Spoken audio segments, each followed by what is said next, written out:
So I've got a fantastic tip today that's going to help you hit your irons so much better, okay? The best iron player in the last 100 years was arguably Byron Nelson, okay? He won 11 straight PGA Tour events in an era where Sam Snead and Ben Hogan played.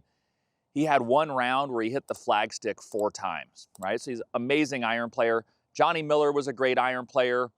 I feel like there's many ones out there, Colin Morikawa is a great iron player. John Rahm's a great iron player. There's many great iron players of this modern era. What are some of the biggest differences between a great iron player and somebody that's struggling to hit their irons? So the thing that I see most often in many people's golf swings with their irons is how they set up to the ball at address, okay? This starts to kind of, this compounding effect of errors that really starts at the address position. And Byron Nelson, one of his famous quotes was, "You cannot stand too close to the golf ball," okay? And after teaching for years and years, I never see it. But I see all the time, I see many players, you can see I've got these 2 alignment rods here to kind of frame in the dimension that I start in at address, that stand too far at address, okay? So what happens when you start standing farther away from the golf ball, or you're reaching for the ball, you can see I'm kind of pushing the weight in my lower body backwards. There's going to become this domino effect of your upper body leaning in towards the golf ball, okay? And so as that happens, and I see this often with players, their head going forward as they take the club back, the only thing they're going to be able to do from there is to move up and back as they hit it, okay? I also see, just in those terms, players that set up at address and they're a little bit too far, and then as they start down, they're out of balance this way, hands and arms, upper body going out and over. I also see this one in order to reach the golf ball. Their butt is so back, they really kick in. It gives them some extra power, but boy, we're not going to compress irons consistently doing that. And it all just starts with our balance points at address, okay? So take a look at this footage of Ludvig Åberg. Tall, amazing, great player this year, one of the best we've seen come out in a long time. He's one of those, like John Rahm, like Colin, he stands very close to the golf ball, okay? In fact, he's so close that he actually has to make room to get away from the ball as he swings. And that's what I want you guys to be doing and practicing in order to really start to hit irons better and to move our body in a balanced fashion. I'm not talking just our balance at address, but also our dynamic balance as we go to swing.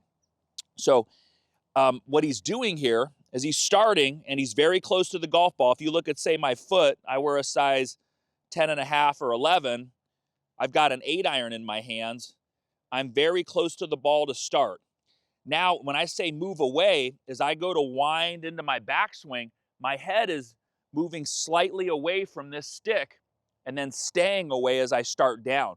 So I feel like I'm kind of moving this way in a fashion to where I feel like I'm kind of boxing out, like in basketball. When someone boxes out for a rebound, they start to push their hips back some. Everything's moving in this fashion. That cannot happen if you start and you're out here. Everything's going to be moving in this fashion to where you move in towards the golf ball. And that's typically most of the amateur golfers that I see that come for lessons that are not hitting their irons well. So you'll initiate your backswing, getting deeper into this glute, pulling yourself back and up slightly, staying back, creating some space as you start down, and then having all this room and stability to strike your irons. You notice how my lower body looks nice and steady, even though my hips are opening. That only happens because I never lost my balance as I started down. Anybody that's got their body coming like this is not a balanced position, and your legs are a little bit out of control, okay? And it's affecting our balance, right? Obviously, when I move things this way, things start to move up. When I move things this way, I start to lose my balance out towards my toes, and I can't control the path of the club. So it's a very simple drill. You're going to take 2 balls, okay? We're going to set up to the farther golf ball, but we're going to set up very close. We're going to set up closer than normal, okay? Like I said, just for reference, put your shoe out there. You can see with an 8-iron, I'm a little farther than my shoe. But now the goal is I'm going to have that boxing out sensation of moving things rearward, and I'm going to come in and hit this inside golf ball. So I'm going from out here working down and under, coming into this inside golf ball, feeling my hips and legs staying back, which keeps me very grounded. You always want to remember the golf club is always trying to pull us out. As we start to accelerate in the downswing, there's a large centrifugal pull that's taking us out this direction. So if we start like this already, we really have no chance, especially as we start to create some power. It's going to really take us out of balance. So I'm out here closer than normal, but obviously when I go to hit it, I've got to bring it in even closer. So you see how I'm swinging here, creating space on the backswing, not leaning in towards the golf ball, creating more space on the downswing, hitting, and then under and through to my finish.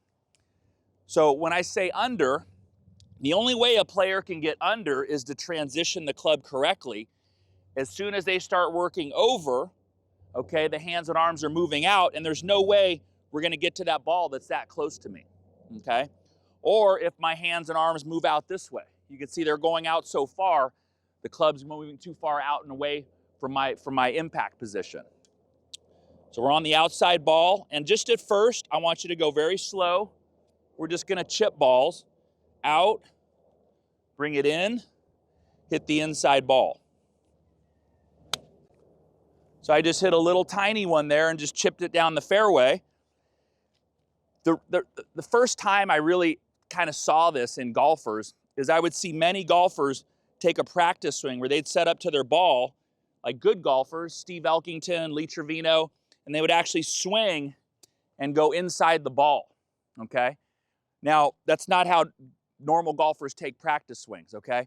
But they're feeling everything in their motion is bringing the club this way as they start down. It's bringing it in towards them to where their body gathers the momentum of the club in the hands and arms and then can bring it through all together in one motion. They're feeling that in their swing. Most people, when they take a practice swing, they're going out to go hit the ground and hit the ball. We want to be moving back and in. And that all occurs just from having those balance points to start, okay? Hey, it's your coach, Zach Allen here, and I hope you're enjoying today's lesson. After thousands of student lessons, I've discovered that the single weakest link in your golf swing is your brain.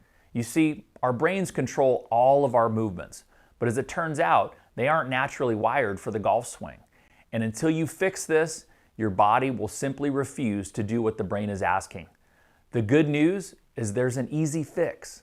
Since I don't have the time in this short video, I've put together a 3-part mini clinic where I walk you through a simple process that will rewire your brain, giving you the control you need for a consistent golf swing. I call it the Consistency Clinic, and you can get the entire thing free of charge by clicking the link in the description below. The training series isn't available anywhere else, so go ahead, click the link right now, and I'll see you on the other side. Okay, now let's get back to today's lesson. So that would be the thing I would have you guys feel to improve your iron play. Set up closer than you think. Don't go and start hitting hard right away. Don't take it out to the golf course or else you're probably going to shank a few balls. You've got to kind of slowly work into it, build in some reps to where you kind of trust that you can move towards that inside ball as you transition and come through. It's a phenomenal drill. It helps so many of my iron players strike it better, strike it more consistently, control the club to where it's not taking them out of balance. If you like that drill, I've got another one over here that'll really help your iron game. If it helps your game, give me a comment down below. Tell me what happened. Tell me what you felt. Tell me if you went out and played. I don't care even if it was bad. Let me know. The comment section just helps to grow this channel, and so does liking and subscribing to my videos. So don't forget to do that, and I'll see you all next week. Have a great week.